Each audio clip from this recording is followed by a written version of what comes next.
আমার হাতটা ধরে পেছনে নিয়ে লাথি মেরেছে।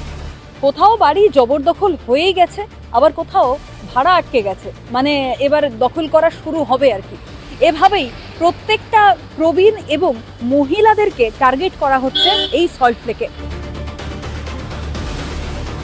কাউন্সিলরের কাছে অভিযোগ করা হয়েছে, কিন্তু তিনি কোনো সাহায্য করেননি। উল্টে তিনি বলেছেন যে একটা ওদের একটা ফ্লোর দিয়ে দিন।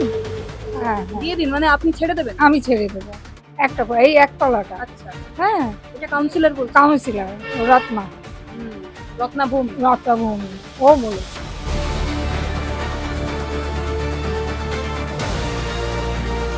এই জায়গাটায় আমার বাবার নেম প্লেটটা ছিল, এইটা ওরা জোর জবরদস্তি করে লাগিয়েছে এবং লাগানোর সময় করেছে কি আমার বাবা আর মায়ের যে আর গাড়ির নাম্বার দিয়ে যে নেম প্লেটটা সেটাকে পুরো উপরে ফেলে দিয়েছে কোথায়।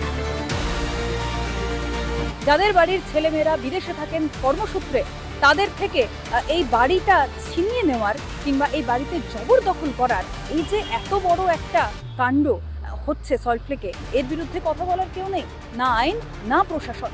কাউন্সিলর নিজে বলছে যে আপনি ছেড়ে দিন, আপনার বাড়িটা আপনি যে নিতে চাইছে তাকে দিয়ে দিন। এটা কোন চিত্র দেখছি আমরা? ক্যামেরায় শুভময় দাসের সাথে পায়েল রায়, রাষ্ট্র।